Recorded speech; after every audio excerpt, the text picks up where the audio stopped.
Welcome to part two of the iThrive marketing series presented by iCarePro. I'm iCarePro CEO Daniel Rosten. This part of the series is proudly supported by iDoc, ClearVision, Edge Pro, and iCarePro.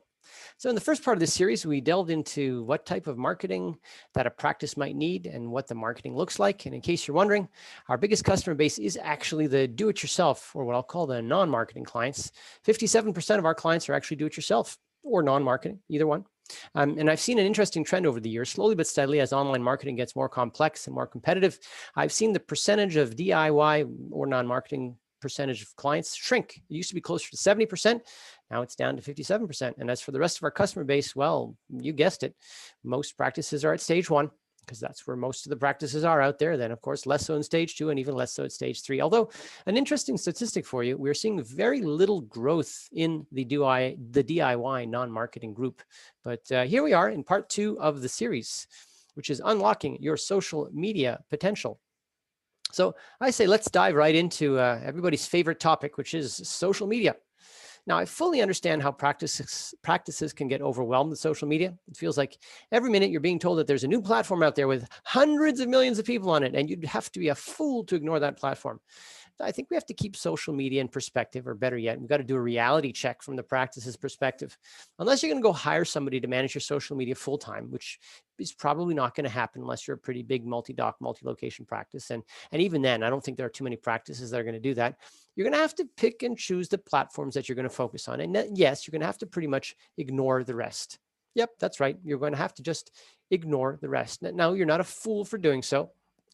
Coca-Cola and Airbnb, they would be fools for doing so, but you're not. Let's be realistic. More often than not, choosing what to do to improve your practice is often an exercise in choosing what not to do. I can't do everything, so where should I focus my efforts? What will get me my best ROI? So when you're making decisions about your practice, you generally rely on your experience and your intuition in terms of what to do inside the practice, or maybe you belong to a few groups that have reliable input.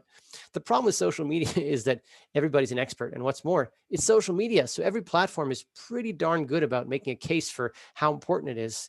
And then you start to have fear of missing out, FOMO. Should I be on that platform or not? So I'm going to share some real data with you and help you not only choose the best platforms for your practice, but then we'll tackle an actual plan on how to produce content for the practice. So don't be alarmed. There's a lot of information here.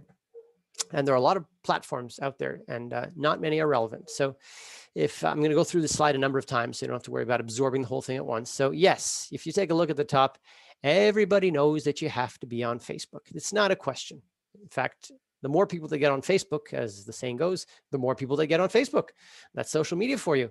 Now, what's more, Facebook has a lot of opportunities to target your audience, your community, promote your message. It's an effective way to grow your practice.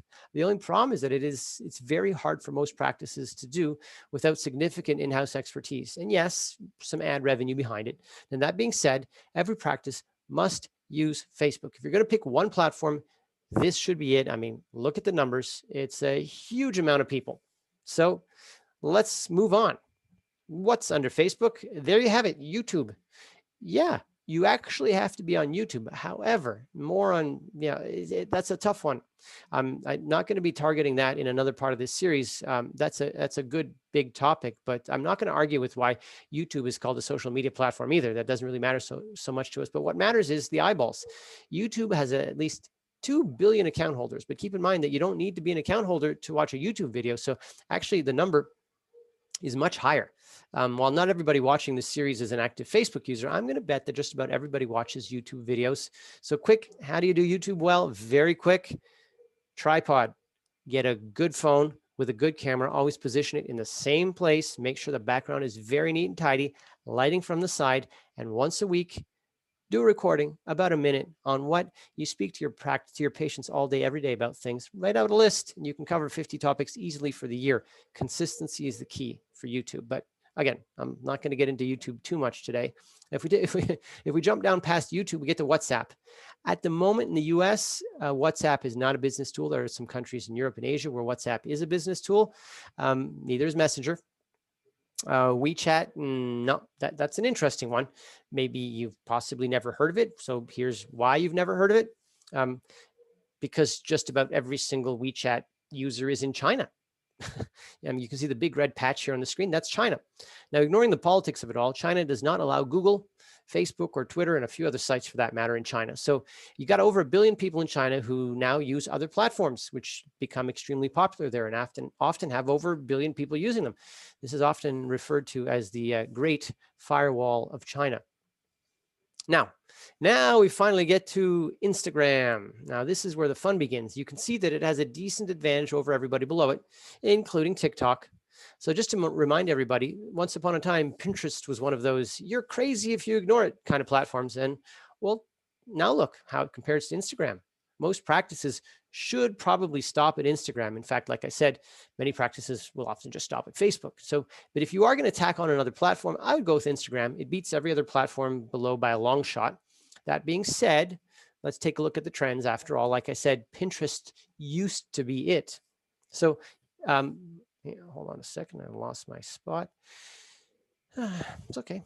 Yeah, here we go. Here are some stats for you. The first thing you'll notice is that YouTube is above Facebook, right? This is adult social media usage. So YouTube is above Facebook. Now, unlike that last chart, here it's above Facebook. That's because, as I said, you can use YouTube without an account. So this graph represents what the adults in the US say that they use. So YouTube wins. Facebook is obviously still on top, but notice that it hasn't grown so much in the last few years, which is an interesting trend. Then you've got basically just about everybody else. Now, if you look back a few years, as late as 2016, look right around here, there was not much difference among the platforms. Although in 2015, Pinterest had a lead and had the fastest growth. Then next thing you know, Instagram took over and never looked back. So Pinterest is no slouch, of course, but who would you go with? What does the future hold for either platform? It's hard to say, really, but I'm not sure that we care. People are on Instagram now, so just go get them. So now the question really is we should be asking ourselves, are all social media users created equally? So some of them have billions, some of them don't have billions. What's the difference? Now, everybody knows that some platforms are favored by younger audiences or never used by older ones. So how do our platforms actually look per age group, which is really important to the practice? Think about it from your perspective in terms of the age demographics that you target in your practice. And now take a look and see what platform you should be using. This graph is a bit complicated, I'll agree, but if you stick with me here, first we're going to focus in on the black dots. Most of the black dots are on the far right of each line. They represent 18 to 29-year-olds. And what percentage of 18 to 29-year-olds use that platform? Now, what's the most popular platform for 18 to 29-year-olds? Take a look at the 95 on the far right, YouTube. In fact, just about everybody from every age group uses it, okay, except for 65 plus, in which only half are using YouTube, but definitely looking good for YouTube. Now, what's the next most popular platform for 18 to 29-year-olds? Well, actually, they're all pretty equal. Snapchat at 65%, Instagram at 71%, Facebook at 70%. But now, if you take a look at Facebook, like YouTube, just about every age group uses it a lot. But once we leave Facebook, it becomes much harder to target anybody over 30. So what's the best platform to target 30 to 49-year-olds? Well, Instagram. What's the best platform to target 50 to 64-year-olds? Instagram. 65 plus, Instagram. So there you basically have it. Now, that's, of course, aside from Facebook. But there you have it. If you're going to add on another platform, the best one to add on is Instagram. So finally, we can put this confusion to rest with some clear stats: YouTube, Facebook, and Instagram. Now, if you only have the resources to target one platform, I would go with Facebook. It's the easiest platform to target. Most people are on it. 2 platforms, I've already recommended YouTube as the second one, but then you need to create videos. If you're going to do that, go for it. But if not, which you might not, which is hard for some practices to do, I would go with Instagram. Okay. Now that we've got that sorted out, let's move on to talk about how to generate a content calendar. So we have what I'll call the 3 rules of social media posting.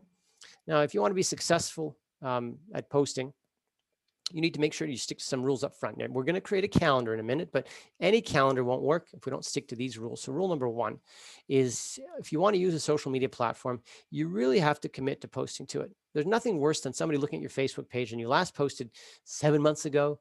You last posted a video 5 months ago. You get the idea. Obviously, you only need to you not only need to develop a schedule, but you're going to need to post to it regularly. And most importantly, you're going to have to make it somebody's job in the office to do so, or you're going to have to get a company to post it for you. We obviously do that for all of our marketing clients, but we can't be you. No matter who you hire outside, they can't be you on social media. Anybody else can keep your Facebook page respectable, keep the post there, keep your platform looking good, but we can't hit any home runs for you. We can't post how cute little Jimmy looks in his new glasses because we're not there. Only you can do that. Mind you, a steady source of outside posts means that if the practice gets busy and you can't post for 2 to 3 weeks, guess what? You're okay. We've got your back. Now, rule number 2, be interesting, educational, engaging. That's 80% of the time. And be promotional, 20% of the time. So there's a skill, there's an art, there's a science to creating good social posts. The easiest way to master all this is, guess, have a young staff member post for you. They grew up with social media. It comes naturally to them. Hashtags, shares, memes. If you don't know what I'm talking about, enough said. Now, rule number 3 is you got to have realistic expectations. The more you put in, the more you get out. If you have a staff member spending some time on social media and you're boosting tons of posts, you should definitely expect new patients to be finding you that way. If you're just posting regularly and you don't have too many followers, and don't expect too much other than just keeping up a respectable presence. Listen, there are very, very few practices that I speak to that are really killing it on social media. Very few. And whenever I find such a practice, it is almost always because they have a staff member who has taken it upon themselves to make it happen. So keep that in mind, because you only have limited resources in the practice, lots to do with little time, and you have to choose wisely. And if you don't have the young staff to get it done, okay, you get a company to manage your feed for you. Now, given those rules, we get to the content calendar. I co-hosted a webinar a few months ago with Dr. Lippiatt and Dr. Smiley. And Dr. Lippiatt shared this simple but very effective approach to content posting. In order to manage their content posting schedule, they've appointed a staff volunteer, Emily, who is an avid social media user herself, to get the job done. So Dr. Lippiatt, she sets out the strategy for the messaging that the practice wants to get out. How does the practice want to be portrayed? Basically, she's laying out the practice's brand. And then Emily translates those goals into messages and into more engaging posts than, let's say, a person who doesn't use social media as much could have done. Now, Dr. Lippiatt provides the ideas and concepts, and Emily translates them into social media posts with the intent of creating engagement. And this calendar is what keeps the practice on track. Now, posts can serve different purposes. I've got the list on the left and the list on the right here. Now, you can post about, checking out the list on the left, you can post about all those things: insurance, retaining patients, funny posts. Remember, social media has to be fun, right? You got to attract new patients, testimonials, building credibility, and so on down the list. Now, when you're building your content calendar, you have to consider the rhythm of these posts, the importance of each category of posts. You got to pay attention to them all, which ones are timely and when. These posts are all about you, and you want to obviously convey what you want to convey, but what do you think the other side wants? What does your audience want? So if you take a look at the right side, these are the 6 kind of posts that they want, but it won't always line up with your goals, and I got to consider the balance. Sure, they're out there for entertainment. We know that. So your staff member has a great challenge on their hands. How can they achieve your content goals while making it entertaining for your audience? Now, often eye health and testimonials can be inspiring. So consider how to make that happen. Education, well, you want to retain and attract patients and promote products, sure. You can do that with a simple direct message, but maybe you can frame them with real educational content, which will be much more effective. Fashion and health, well, they're great conversation starters. What better product than eyewear to kick off a conversation about style or fashion? You've all seen photos of staff in the latest and greatest frames, so that's good. Connection, it's not as hard as you think. You're connecting to your community. So you should be relevant to your posts, what's going on around town, share some posts, push the practice to, do a little more with groups or organizations in town. And the connection posts will all come easily. And promotion, money talks, discount, a BOGO, a special, a small gift with purchase, you know the game. And all of a sudden you're providing the content that they want as well. So you can now better appreciate the calendar that Dr. Lippiatt's practice has put together. They have a great rhythm and a mixture of eye health, as you can see here. Look at the fashion for Friday hashtag. They've got insurance benefits, humor, products, new patients, timely posts. I don't think you need to be a social media master to come up with a relevant schedule. Just, you can use the last slide to keep you focused on the goal for your posts. You'll need a younger staff member, and then you will have to choose your platforms. Now, there's obviously way more to it than that, but Facebook posts are not the same as Instagram posts, and they're obviously not videos for YouTube. But I think with what we've shared so far, I think you're off to a great start. Now, so here are some posts from Dr. Lippiatt's practice, just to get your creative juices flowing, and I'll comment on what each kind of post is. Here's Mandy is thankful, inspiring post. You've got Hello December, an inspiring time of year for many people. Connection. Now we've got keeping you safe. There's some credibility. Staff is looking out for you. The practice is looking out for you. There's some safety. Happy Tuesday. There's a little entertainment for you with some humor. And now we've got, LASIK versus scleros. Now you're into education. I'm going to pause here for a second. Now, Dr. Smiley, who's also on that webinar, he has a lot more of a specialty practice, and is often the case with specialty practices, which I talked about in the first part of the series, there's a lot more education required. And education is the key for a specialty practice, but you don't forget the fun and the entertainment, and the connection, and you always have to try to educate in a more entertaining way. Take a look, concussions. I'm not sure how entertaining that is. More education. Most people have no idea how to treat their visual after concussions. And then you've got the mascot. This is a little more fun, a little more connection, the practice mascot. So now we go back. Let's recap to make sure that you've got it so far. Number one, you obviously have to choose your platform wisely. Now, I gave you all the stats that you need. You're welcome to let your personal preference affect your decision, by the way, of what platforms to pursue. If you're really good at a platform, or you have a staff member that's really good at a platform, even though it may be less popular, that's fine. Go with it. All that matters is the goal of new patients. If you feel you can pull more new patients out of a platform that you're better at, go for it. Now, number two, you're going to need somebody to get the job done. In-house or out-house. Okay, fine. Maybe that's not the right way. In-house or outsource. Be realistic in your choice and remember the pros and cons of each. So if you do it in-house, you all get busy and your social media presence suffers from a lack of attention, which is bad. But of course, if you do it in-house, you can post those great posts that nobody else can do because they're not in the practice. Now, if you only outsource, well, you lose that personal connection. You lose those great internal posts that you come up with. And sometimes the best way to go is actually with both. So this takes the pressure off your team and allows them to focus their posts on the good stuff while the marketing company takes care of the rest. And if they get busy, it's okay.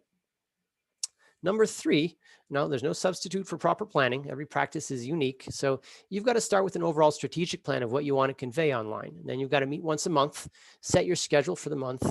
And don't forget to have your staff show you the posts from last month. What did they put up? Make sure that they're not only personally on that platform, you should be, but you should follow the practice so you can see what's going on. And of course, last but not least, you shouldn't get too caught up in your goals and what you want. Remember, those are real people out there on social media, and they literally have billions of other things that they can do on social media. There's no reason for them to pay attention to your practice at all, unless you give them a good reason to do so. So I would recommend that you think before you post. And now stay tuned for part 3 of the series, which is Taming the Google Monster with SEO. Thanks for watching, everybody. And of course, we'll see you online.